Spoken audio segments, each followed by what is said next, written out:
नमस्कार। मेरे चैनल में आप सभी का स्वागत है। शिव चर्चा, शिव महापुराण, रुद्र संहिता के कल हमने 42वें दोहे तक पढ़ा था। आज हम 41वें दोहे का अध्याय करेंगे। आइए मेरे साथ सभी देवताओं का आह्वान कीजिए।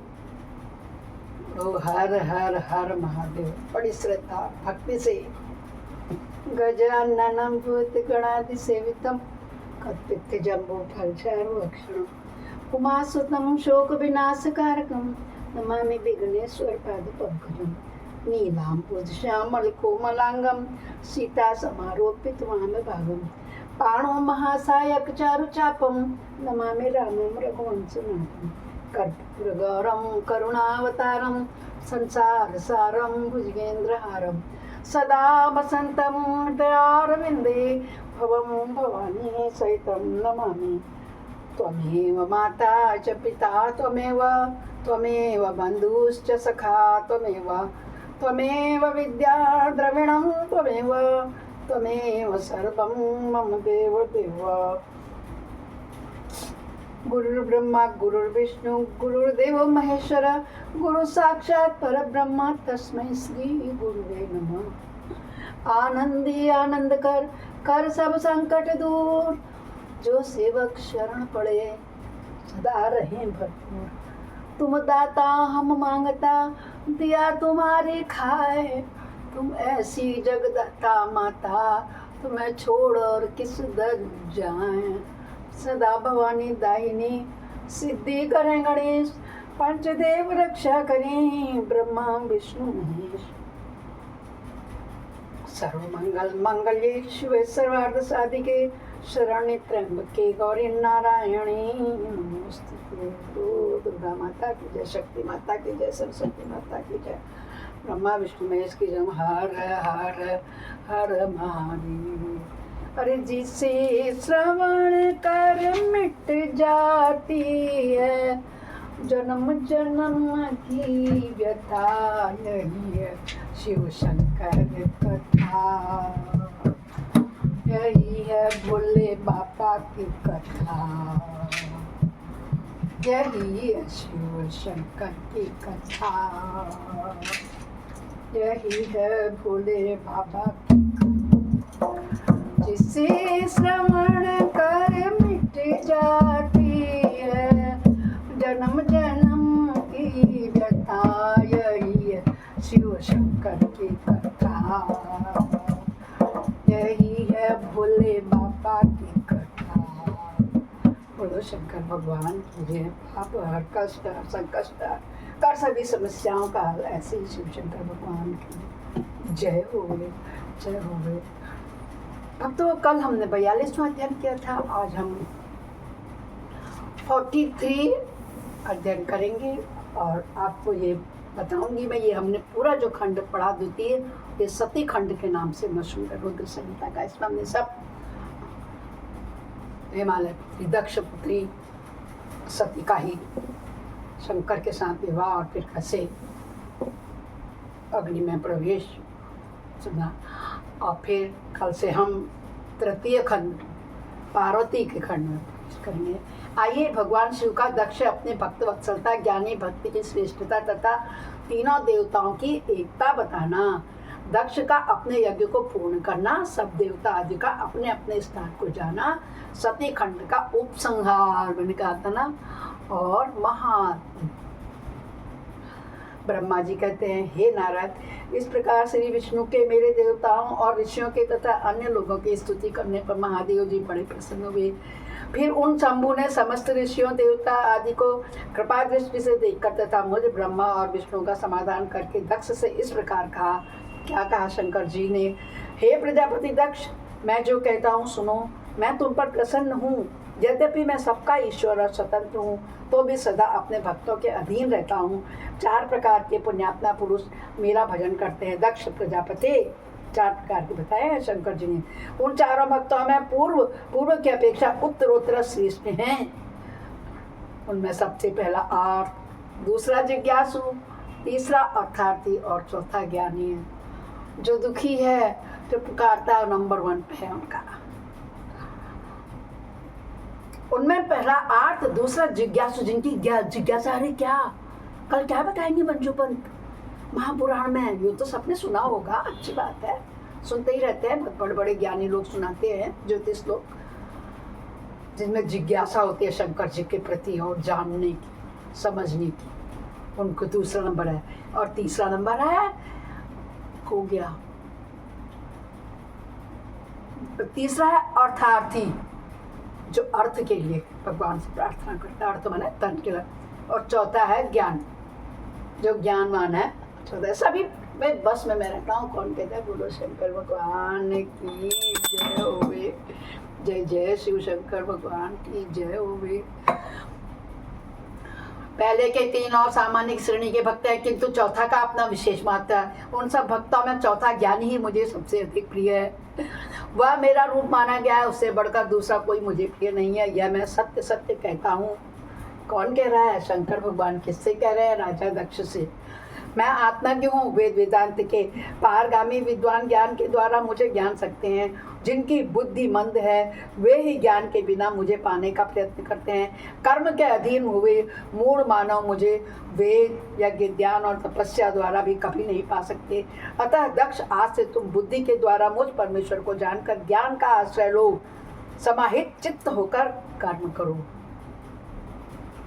ज्ञान की महत्ता बताई गई है महापुराण में। यहाँ पर उपसंहार रूप में सभी, चाहे वहाँ भारत में थी गीता में कृष्ण ने कहा, चाहे राम जी ने कहा, सबरी को भक्ति का ज्ञान देते हुए कि सब में प्रथम ज्ञान है। जब ज्ञान नहीं तो फिर क्या?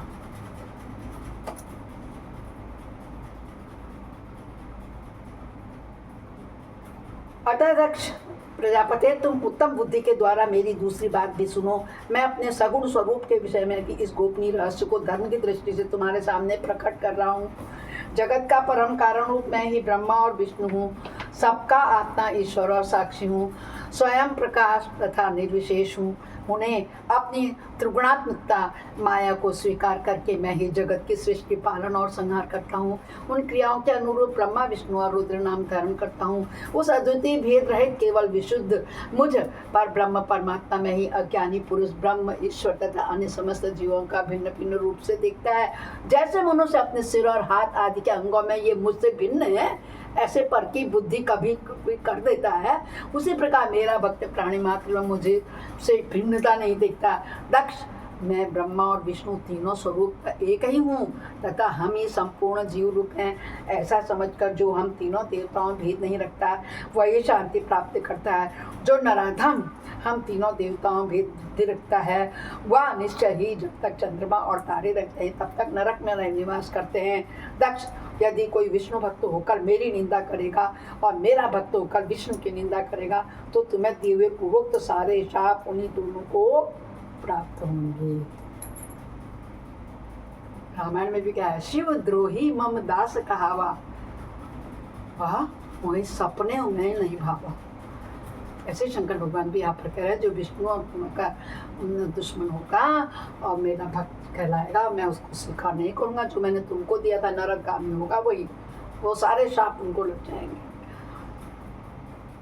निश्चय ही उन्हें तत्व ज्ञान की प्राप्ति नहीं हो सकती। ब्रह्मा जी कहते, हे मुने, भगवान महेश्वर के इस सुखदायक वचन को सुनकर सब देवता मुनि आदि को इस अवसर पर बड़ा हर्ष हुआ। कुटुंब सहित दक्ष बड़ी प्रसन्नता के साथ शिव भक्ति में तत्पर हो गया। वे देवता आदि भी शिव को ही सर्वेश्वर जानकर भगवान शिव के भजन में लग गए। जिसने जिस प्रकार परमात्मा शंभु की स्तुति की थी वह उसी प्रकार संतुष्ट चित्त हुए। शंभु ने वर दिया मुने। तदंतर भगवान शिव की आज्ञा पाकर प्रसन्न चित्त हुए शिव भक्त दक्ष ने शिव के ही अनुग्रह से अपना यज्ञ पूरा किया। उन्होंने फिर सभी देवताओं का यज्ञ भाग रखा। उन्होंने देवताओं को तो यज्ञ भाग दिए ही, शिव को भी पूर्ण भाग दिया, साथ ही ब्राह्मणों को भी दान दिया। इस तरह उन्हें शंभु का अनुग्रह प्राप्त हुआ। इस प्रकार महादेव जी के उस महान कर्म को विधि पूर्वक वर्णन किया है। प्रजापति ने ऋत्विजों के सहयोग से इस यज्ञ कर्म में विधिवत समाप्त किया। मुनीश्वर, इस प्रकार पर ब्रह्म स्वरूप शंकर के प्रसाद से वह दक्ष का यज्ञ अब पूरा हुआ। देखा,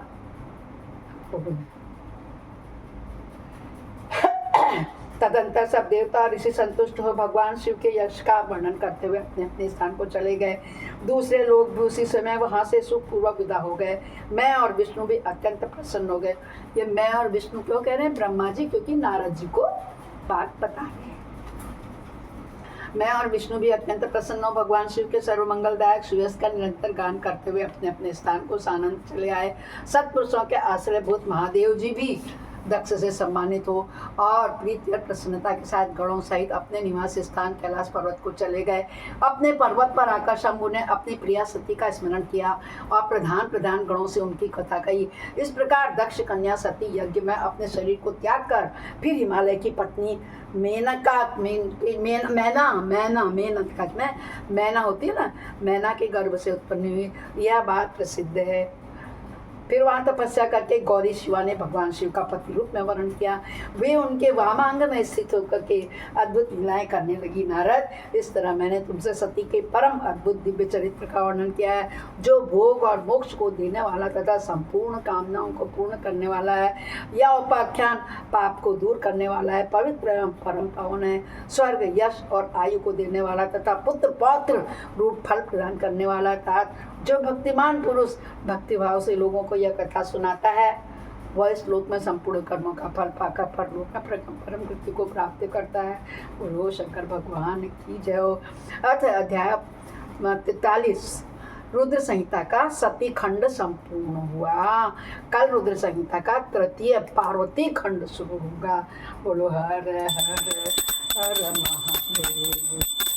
जिसे समर कर मिट जाती है जन्म जन्म की व्यथा, यही है शिव शंकर कथा, यही है भोले बाबा की कथा।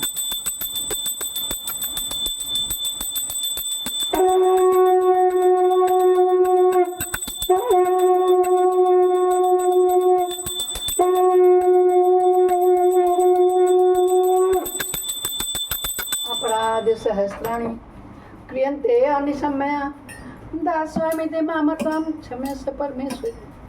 भगवानं न जानामि विसर्जनं पूजां च न जानामि क्षम्यतां परमेश्वर। मंत्रहीनं क्रियाहीनं भक्तिहीनं सुरेश्वर यत्वितं मया देव परिपूर्णं तदस्मि। हर हर हर महादेव। शंकर भगवान जय।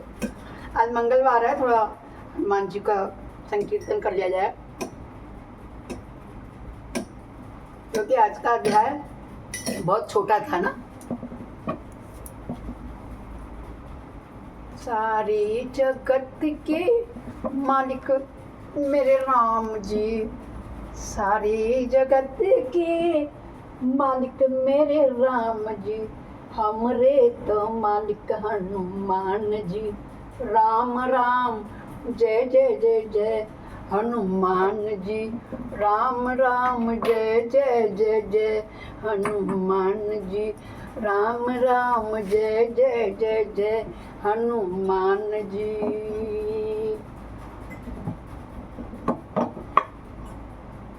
पीत पीताम्बर पहने मेरे राम जी, लाल लंगोटा हनुमान जी।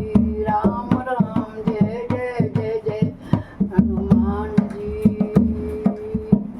मेवा मिश्री खाए मेरे राम जी, लड्डुअन का भोग हनुमान जी।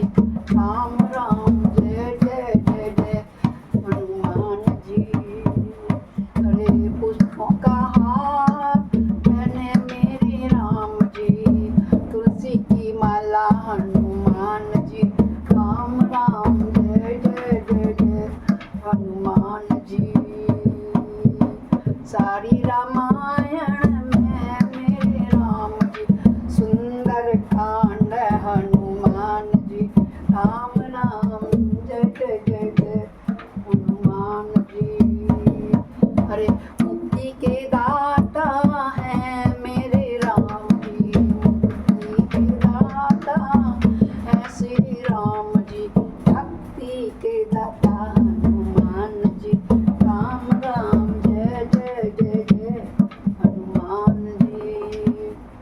सभी को ये शिव कथा, शिवार्चन, शिव महापुराण बहुत बहुत बधाई हो। कल हम तृतीय खंड में प्रवेश करेंगे। आप लोग पूर्णतः सुनिएगा और को भी सुनाइएगा। हर हर हर महादेव।